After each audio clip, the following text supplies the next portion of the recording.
Over the past couple of months, we've seen a few conversions from Jim over at Jam City Guitars. Usually taking a 52, 53 gold top and then making it look like a burst or a 57 goldie. I actually first came across this guy because of an interesting project like this.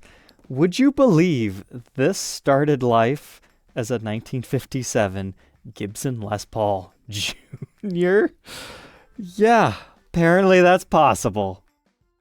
Welcome back, Troglodytes, to your daily dose of guitar information, the Trogly's Guitar Show. Not everyone online is going to appreciate modifying original 50s Gibson Les Pauls, but do you feel as bad about a Junior becoming one of these? Now, full disclosure, he says he no longer does this work anymore because it's just too labor intensive. The process that you have to go through to turn a Junior into this, that's what we're going to talk about today. So in theory, you start with a Junior looking like this. You add a maple top to it, route it out for the pickups of your choice, put an ABR1 bridge and stop bar tailpiece. It's a blank slate once you have that new top. You can either choose to modify your original fretboard or choose a new one. In this case, we've got a new Brazilian on here with correct style inlays. And you fancify your headstock a little bit. And that might sound easy enough, but there's a lot of complications, I guess you could say, along the way. And the first one is your neck, and it might be for a reason that you don't even understand until you look at a 50s vintage original Junior or special.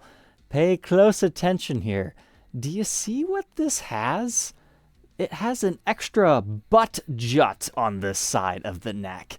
That is something you are going to have to fix if you want to use this original golden era mahogany to create a standard. So in order to do that, quite simply put, Jim has to put a block of wood right here to shift the neck over. However, I was looking for the block of wood back here because, hey, we're adding a maple top. The neck is not going to sit right if we don't do something with that.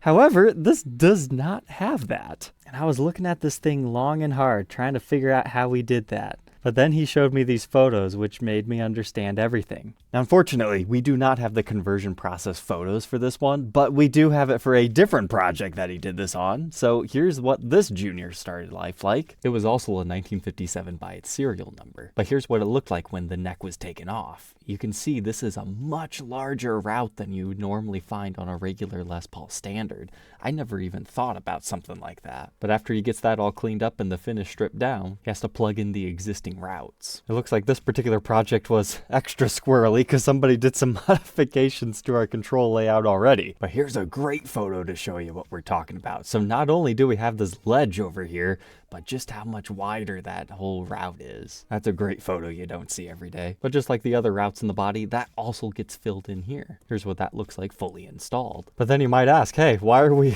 all of a sudden routing a channel out of the top of the body? Well, that's because this is now the body. We're gonna put a maple top over this. So it's been sanded down flat and we have to add the channel route for all that good stuff that wasn't initially there, like our toggle switch. But you can still see your filled in neck, P90, as well as your wrap tails.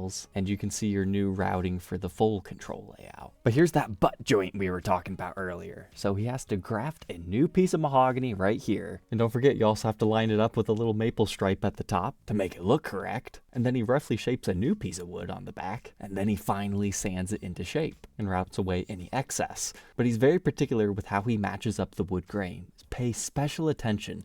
The original mahogany neck has all these lines going around here. You can actually see the new piece also has lines that match up perfectly. This photo shows that off even better. If you don't know this is there or inspecting it with a flashlight, it's so easy to miss that. He says he spends a lot of time with that because if it doesn't look right, it's not worth doing. But next up, he selects the maple cap, puts it on the body. And this is something I learned by talking to Jim. I always thought neck angle was just determined by the routing here and the angle that you get with that, but apparently it also has something to do with the top. And I guess it does make sense because the neck does sit on top of it, because he was saying that's why the neck angle varies so much on the 50s vintage ones. As they were using the slack belt sander, sometimes they would take a little bit too much off in this area or not enough, and that's why you get all those variances. But here he's routing out the neck tenon for the proper size, gets us all the holes that we'll need for our controls, puts a new Brazilian fretboard onto it. That way way we don't have to deal with filling in the holes for the 12th fret inlay circles that would be exposed on the edge. And slaps that bad boy into place. Does some fine measuring for an ABR1 bridge and tailpiece. Shoots the first lemon coat and then adds the burst.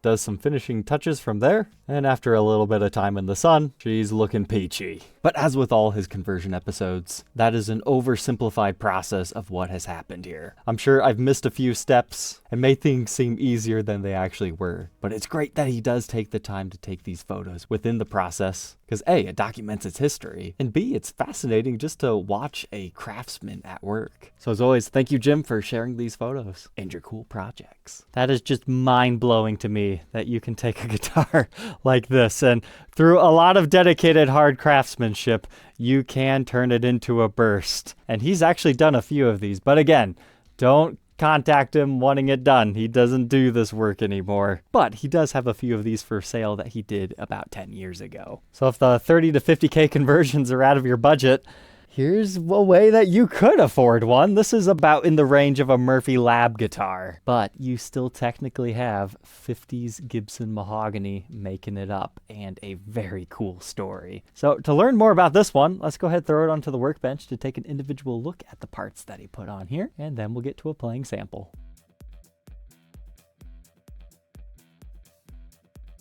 Armed with all that knowledge, let's see if we can find the telltale signs that this is a conversion. Because that's the thing. If somebody loses the history on that, they die and their estate has to sell it. Something like this would be really confusing if you don't leave a note in the case, because somebody might just think, oh, is it like a regular R9? Because that's kind of what it looks like just by looking at the face of the headstock, but the lack of serial number and other things will definitely put questions into their head. But let's start with our neck pickup. Looks like we have Florence PAFs in this one. But I thought this was cool. They wrote the resistance reading right here on the leg. Same thing is true on our bridge pickup. Same markings, but I think I like it being written on that leg better because it's a little bit easier to see when you're first verifying the pickup. But Florence in this case stands for Peter Florence. He does some boutique pickups. You can look him up. And it looks like there was an attempt to age the pickup covers, but it doesn't really look that natural in my opinion. Looks more like a chemical burn, but who cares as long as they sound good. So our neck pickup cavity. Do you see what I see that makes this non-Gibson? It's this right here. You can see some sort of an additional joining of wood right here. That's what that big wooden block was when he was capping off how big the Junior body's route was. So you do see some light evidence of that still within our cavity. But then I was telling you that butt join right here, it makes it look completely natural, right? You still have the maple block capping off your truss rod, even though that's not technically where it ends. And then this is that new extended backstrap piece that extends into the cavity to make it have the proper long neck tenon. So now you know if you're ever verifying a guitar and you see this. Not that there's that many Les Paul Juniors and specials that have been converted, but something to keep in the back of your head to look for. But something else interesting I saw is there appears to be like some screw hole marks over here, and I can't really think what that would be about. Because in the bridge pickup cavity, I saw a similar phenomenon right here, where I was thinking, okay, when he plugged the initial Junior route, did the two height adjustment screws go so deep that he didn't completely cap it off? But no, that's not where that would be at all, so I'm not sure. But those are some very clean routes. However, at the same time, you can definitely tell it's not how Gibson usually does it. There's enough that you can see here that you go, okay, this was some sort of a boutique build. And that's not knocking Jim's work or anything. It's just Gibson has a certain way they do things in the factory, and they don't usually feel quite this nice and finished. But what you're seeing exposed here is the top of the old Junior with our new Michigan grown flame maple top.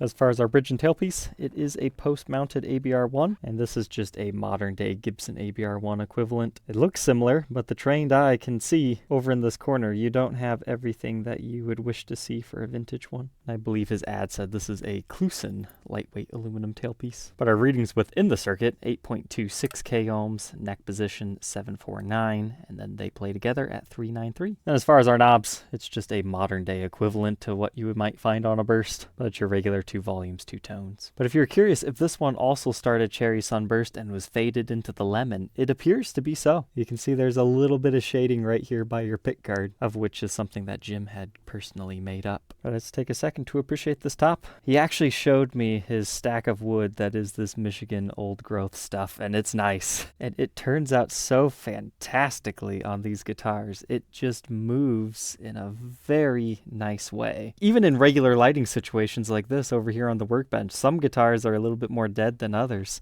But this one, he was just turning the woods like this, and yeah, you can see it moves even just by tilting the camera. You've got a whole bunch of wood grain underneath that flame to make it fun as well.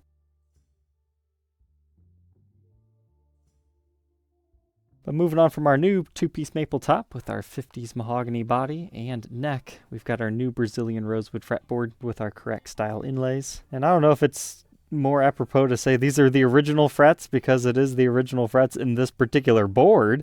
However, you don't have the fret nibs. And this is Jescar 57105 fret wire, if that means anything to you. It's pretty tall and wide. You'll get a lot of levels and recrowns out of those. But we've got a 12-inch fretboard radius with a 24 3/4-inch scale. And our new bone nut measures 1.66 inches, increasing to 2.03 at the 12th. First fret neck depth 0.9 and 0.98 by the 12th. As many 50s vintage guitars apparently have, it's pretty much a soft V on the back. There's not a lot of shoulder here at all, and you can feel a little bit of a hump on the back, but then by up here it just transforms into a slightly fuller C shape without that hump. Here's a look at the first fret and the 12th fret. You can see what I'm talking about. There's just not a lot of shoulder there, so kind of soft V before you get to your full C. Now moving on to the face of the headstock. To me, this looks like a Gibson reissue style headstock veneer. He did indeed do the holly veneer cap that has the inlay in it. Then we've got Grover tuners on here, but they utilize the kind of Kluson tuning tips to make them look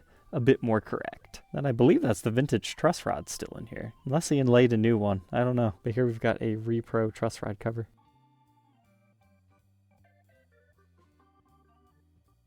Now onto the backside. So this is the original Les Paul Junior 50s wood here. Let's see what evidences we might still see. The first thing that I didn't even notice until I just flipped this over, if you're a Gibson guy, you know this is just not the right shape. It's very rounded over, not quite long enough. It's hard to put into words. But because of that, I noticed something. You guys know what that is? That's the original Junior route. Those are oblong shaped. And remember, he filled that in before he routed it out for the full-on Les Paul cavity. Now, he could have opted to make this just a slight tiny bit larger to completely hide that. But I like that because it's a little calling card / evidence as to what this initially was. You can also see the original route through the body for the wires of the Junior. He left that intact. He didn't cap that off and try to hide it or anything. But these are 500K CTS pots, and he's got the new old stock Russian PO caps in here. PO stands for paper in oil, but I would say that's all looking good. Then up here in our toggle switch cavity, everything lines up here perfectly, but it almost seems like the route for this was a little bit over this way, as it's not perfectly centered in there, and you can see, just like on the vintage originals, you have to kind of bend up the prongs to make it fit. But it looks like this one's actually been played. It's got some nicks and dings, most notably up here in this corner and somewhere down here. But here's once again that area where the back strap is put on, and you can just see how those lines match up very beautifully. And it's real easy to miss that there's that little block over here. The aniline dyes do a great job of hiding that, until you know what to be looking for anyway.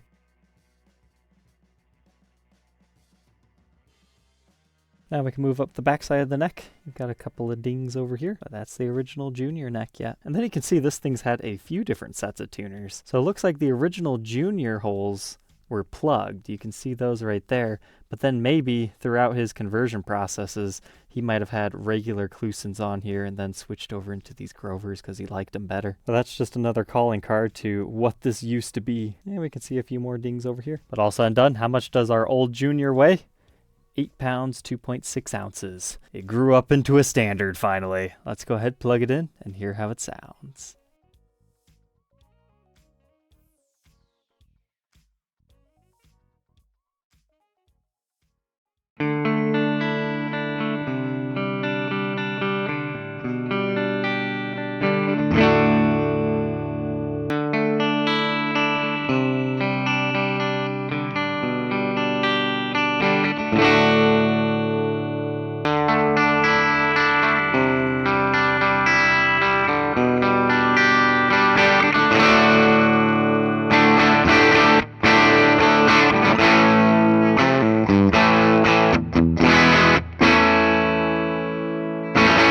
This is one of those few rare guitars where I actually prefer the bridge pickup over the neck. I mean, this is the clean channel and it's driving it so much.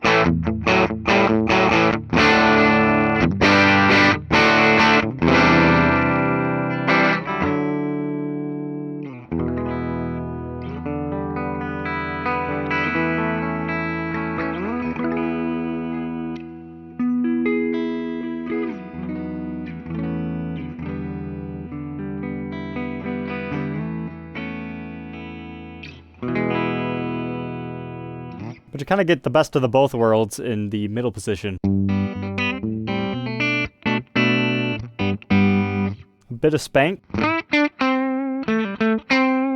Borrowed from your bridge. But the mellowness of the neck.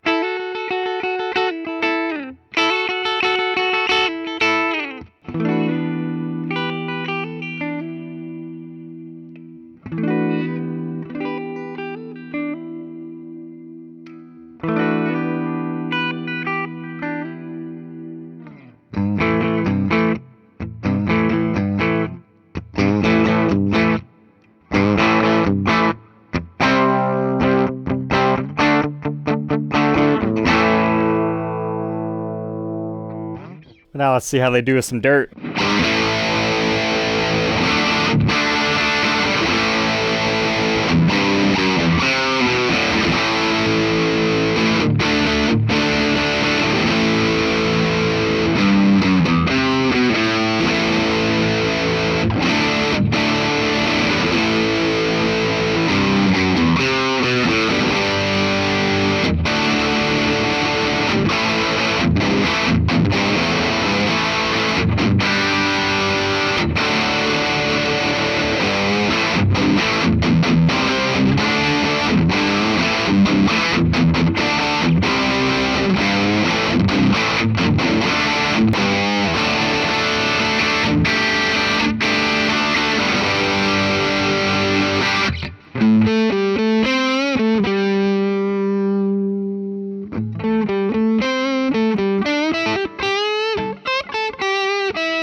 That might be the trick for that bridge pickup. It can be a fire breather, but roll it down a bit, then you get that kind of more vintage tone.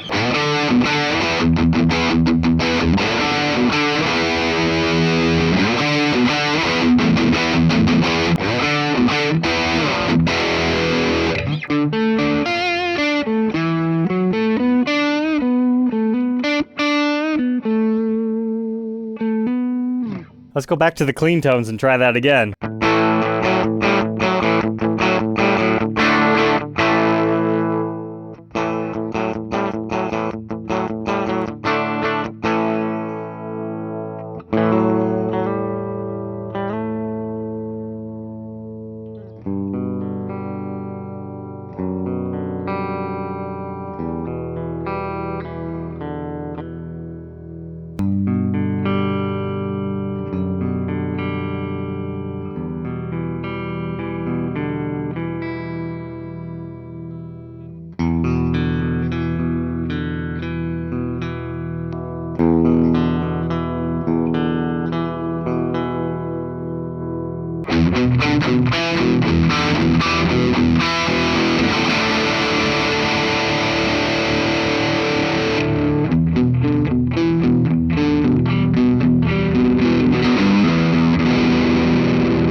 So there we go, Les Paul Jr. into burst conversion. What an interesting idea he had to make a few of these back then. I know it's what introduced me to his work, and maybe it introduced other people to it as well.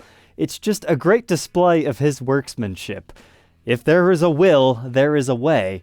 And if you think about it, it's really not that different from converting a full-on Les Paul standard, because many a times the conversions get a new top anyways. And sometimes you do the new fretboard too, but that's the biggest difference between this and a Les Paul standard is you have to put a new headstock veneer on it, new fretboard. And really you don't modify the body too much more than on an original 52. In the grand scheme of things, it's just a lot more work to make this happen, so I can see why he also doesn't do them anymore. But you still get that 50s vintage mahogany with the cool Michigan-grown flame maple tops. The biggest difference to you is the price. Some of these other conversions we've been looking at have been between $30,000 and $50,000. These, when they do come up for sale, are considerably less, but still expensive for a guitar. But at least there's a little bit of cool history behind it. I thought this one played nice. However, these Florence pickups really kind of caught me off guard as to what they're doing. They're a little bit of a blend of modern and vintage. So if you're interested in this one, I believe it's part of his personal collection, but if you want to contact him, you can. We're just reviewing this for fun. It's not a sponsored episode or anything like that. But all right, Troglodytes, I hope you enjoyed, and we'll catch you guys tomorrow on the next one. Take care.